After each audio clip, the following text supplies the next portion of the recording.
ended up finishing school and my internship, I ended up going back to my original internship doing wraparound specialist work because COVID had hit, and I, at the time, did not want to start my therapy career doing everything virtual. Like, it was just not something that I felt comfortable doing right away. So I went back to my internship. They had an opening position, and it was great because in the height of COVID, I literally started in April, and we were the front lines of helping.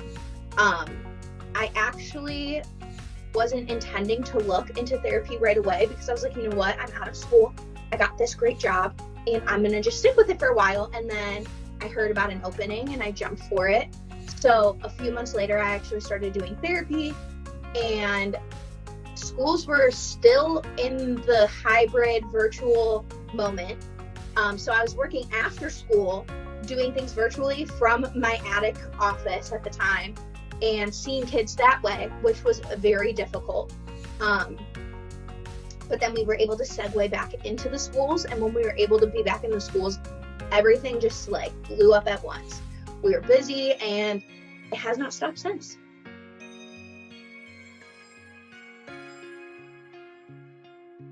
I have been working in the same school district for this is my 4th school year. I started in the middle of my 1st year. And in that time, I have dealt with multiple traumatic deaths in families, primarily with parents. So I have watched multiple families who have had sudden, shocking deaths happen. That, you know, as a therapist, you do deal with grief, and you see grief happen. But it was not something, even though you should expect to work with traumatic experience, it was not something that I expected that I would be facing with so early as a clinician. One of my cases, primarily, I met my client 3 days before it happened for the first time. So I didn't even have a chance to develop rapport at that point.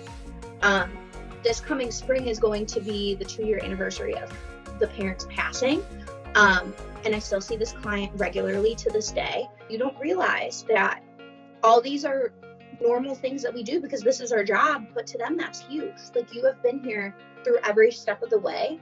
So although I can't really pinpoint like one big miracle, I feel like the most proud thing that I've seen is watching kids grow up and how much they've evolved through everything they've gone through, whether it's something very small with their emotions or some big traumatic event that they went through at such a young age. I've watched so many kids, especially in school-based, because I have a very large caseload because we only see kids for 30 minutes during the day. So I can see a lot of kids in one day.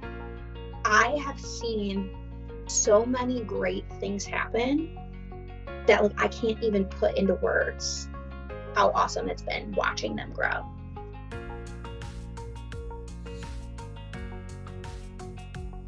Especially being a school-based therapist, you know, what's great about being an agency outside of the school is they can still see us throughout the summer. Not every family does that because there's events and sports and vacations, so I might not see them, but sometimes the parents will reach out and want to pick back up. So it's great that even though it's a roller coaster of frequency, some of these kids I've been with for so long, and even after, because I'm in the school, there are kids that, you know, have graduated from seeing me, and I still see them in the halls, and they come run up, give me hugs, tell me about what happened over their weekend. Like, it's just such a great development to see.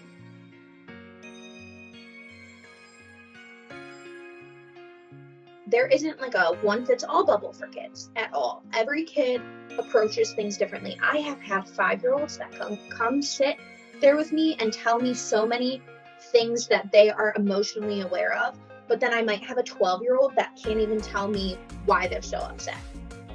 So definitely meeting your clients where they're at, but also getting creative about it, because sometimes you might have to go back to the basics of just educating kids on these are what our feelings are, and this is the things we see, and then finding a way to relate it to their situations.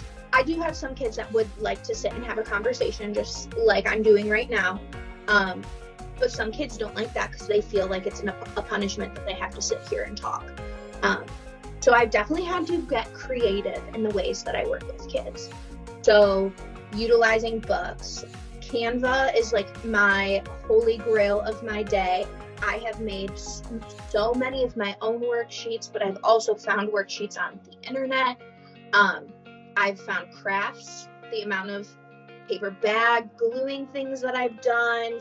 So definitely utilizing resources is probably the biggest thing that I could think of when starting out new with kids.